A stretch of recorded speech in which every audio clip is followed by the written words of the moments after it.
ও কৌশিক, তুমি? আমি অনেকক্ষণ যাবত এখানে দাঁড়িয়ে আছি, কোনো রিক্সা পাচ্ছি না, কিচ্ছু পাচ্ছি না। আমাকে বাসায় পৌঁছে দাও তো। আচ্ছা স্যার, আপনার সাথে কিছু কথা বলার ছিল। হ্যাঁ বলো না, বলো। আসলে স্যার, এই রফিকের বাড়ির সামনে একটা জটা দেখছি। তোমার সাহস কত বড়? তুমি আমার বাড়িতে এসে তুমি আমার মেয়েকে নিয়ে যেতে চাও? এই কি হয়েছে রফিক? এই ছেলে বলতেছে সে নাকি আমার মেয়েকে ভালোবাসে। শুধু আমি না, আপনার মেয়েও আমাকে ভালোবাসে। আমিও ভালোবাসি। ভালোবাসো ঠিক আছে, কিন্তু এইভাবে বেয়াদবের মতন একজন বাবার কাছে তার মেয়ের বিয়ের সম্পর্কে বলাটা তোমার মোটেও ঠিক হয়নি। চাকরি বাকরি কিছু করো? না স্যার, চাকরি বাকরি কিছু করি না। তোমার কোনো আইডিয়া আছে মেয়েদেরকে কত যত্ন করে বড় করি? ওর পেছনে হাজার হাজার টাকা খরচ হয়েছে। তুমি কি পারবে সেই টাকা খরচ করতে? তাদেরকে মানুষ করে আর তোমাদের মতো বেকার ছেলেরা এসে আমার মেয়েকে চাইবে আর আমরা দিয়ে দিব? এত সহজ? যাও এখান থেকে। দেখলে তো আজকালকার ছেলেরা কেমন লাইফলেস। চাকরি বাকরি খবর নাই, বিয়ে করতে এসছে। তোমার মতো ছেলে আজকাল কয়জন? এই যে তুমি ক্রিকেট খেলো, এটা তোমার শখ, এটা তো তোমার প্রফেশন হতে পারে না, তাই না? জি স্যার।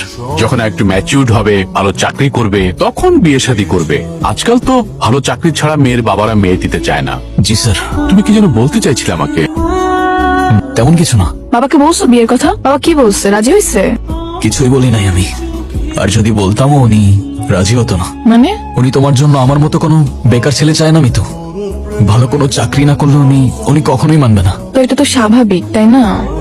আমি বুঝতে পারতেছি না, জানি না আর কি করব। ক্রিকেটের বাইরে তো কখনো কিছু ভাবি নাই আমি। তো এখন ভাবো, কি দেখতেছো?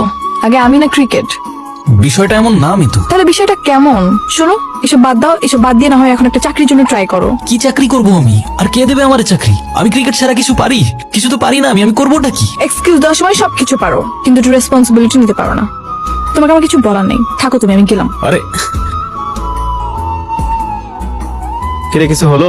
আরে না রে ভাই, যেখানেই যাই হয়তো এক্সপিরিয়েন্স চাই, নাইলে মামা চাচার রেফারেন্স।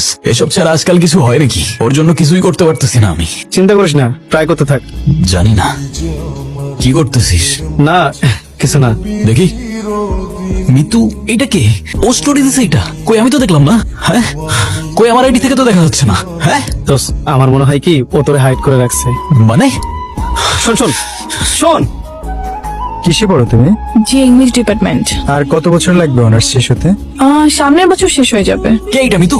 নিজ হাতে কেক খাইয়ে দিচ্ছ, আবার সেটা ফেসবুকে স্টোরি দিয়ে আমাকে হাইড করে দিচ্ছ কেন?